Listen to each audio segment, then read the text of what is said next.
systems. This is my work that I can share with you in details from my book chapter, dear student. Okay, now I am ready to answer your question, or if you have any confusion, please do not hesitate to ask me right now.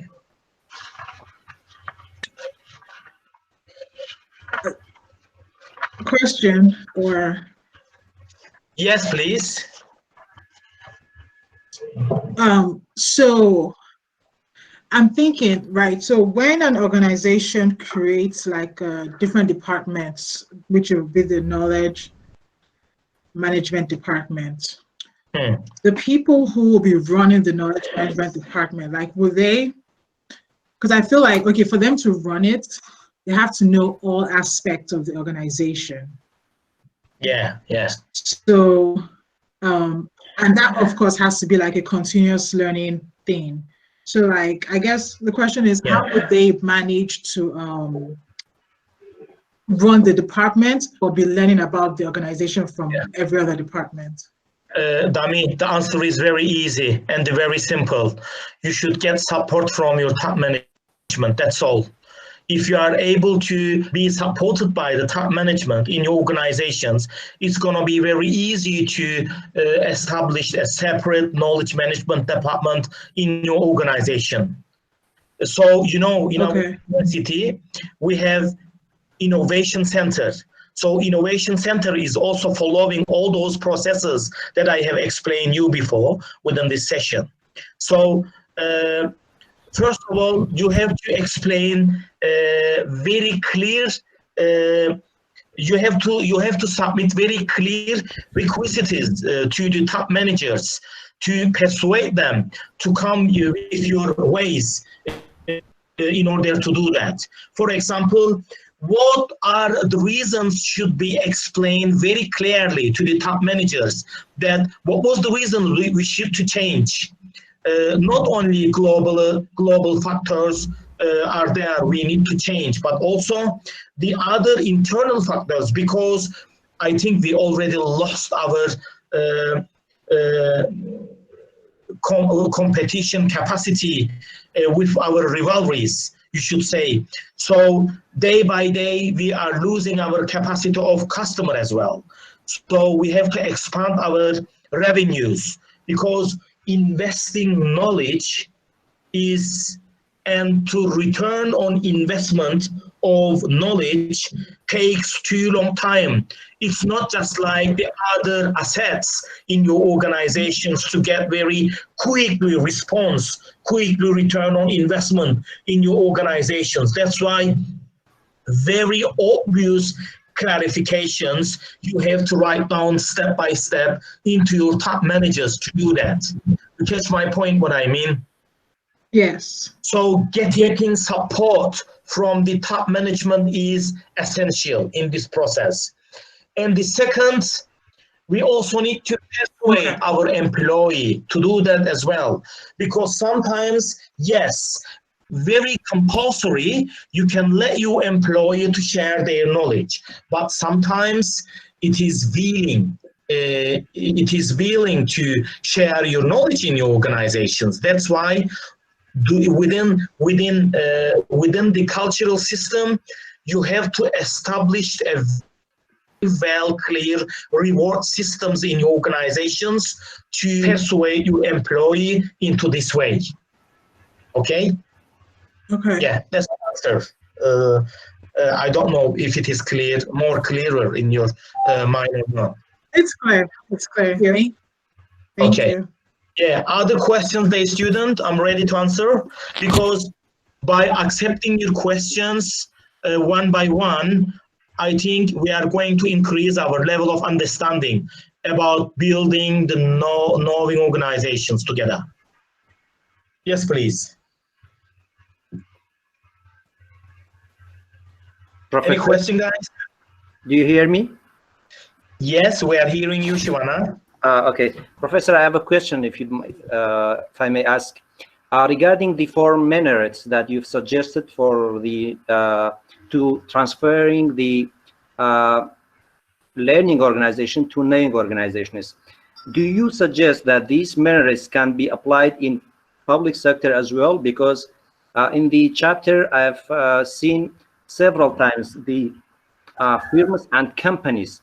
I mean, it's more private sector orientation rather than to be public. So do you recommend these merits to be applied in the public sector as well? Thank you. Of course. Yes. Excuse me, did you finish your words? Excuse me, sorry for interrupting your speech. Yes, I finished, Professor. Yeah, it is possible because we have some cases within the public sector organizations who manage this process and who change their organizations from bureaucratical level to knowing level or to network-based structure. For example, United States Army has already done it before. What types of structure is suitable for knowing organizations has already been emphasized in my speech before in this session. And one of the other structure is about bureaucratical organizational structure. Because the bureaucratical level of organizational structure allows organizations to flow hierarchical of knowledge. For example, from top to bottom, from bottom to up. So bureaucratical level of organizations very, very enormously supports the knowing organizations into the hierarchical way, because personalization, because apart from the personalization strategy, codification strategy are occupying a huge expand on following this process, Shivana. That's why it is possible, but what we have stimulate for public organizations to be a knowing organization is trying to increase the personalization strategy rather than the codification strategy. I mean, to let them to transfer their tacit knowledge with each other in their organization.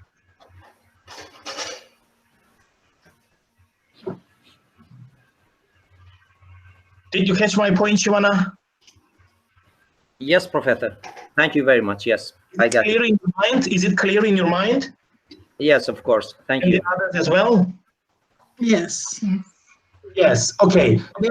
Let me go. Any question, the student? I'm waiting.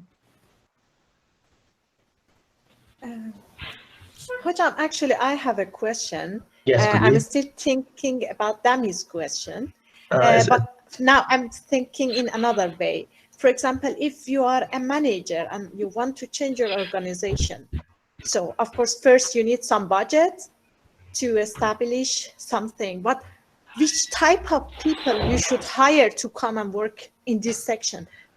Because it's really important. If we bring something from outside, they don't know that much about our organization. So I'm still thinking how we can build this department. It is important for me, actually. Very good questions. Thank you so much. Thank you so much. I think it's a type of the personalization characteristic, Behnaz, because a candidate who is planning to work with us, that I am planning to hire them as well, has to be open-minded, first of all.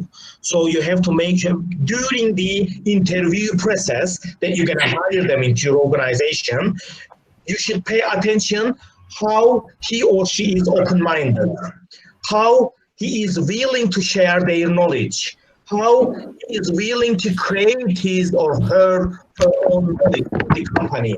So you should concentrate the processes of knowledge first of all, and then how about his personalization characteristic. I mean,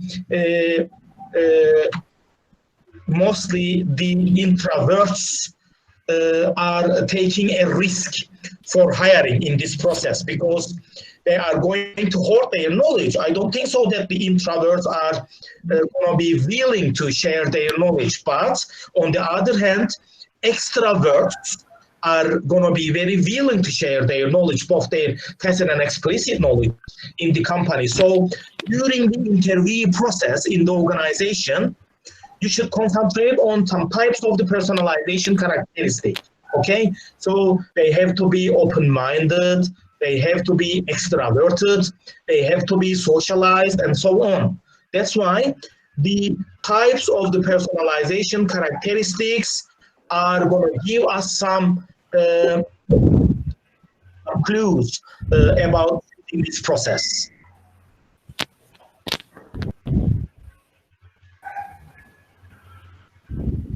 Is it clear?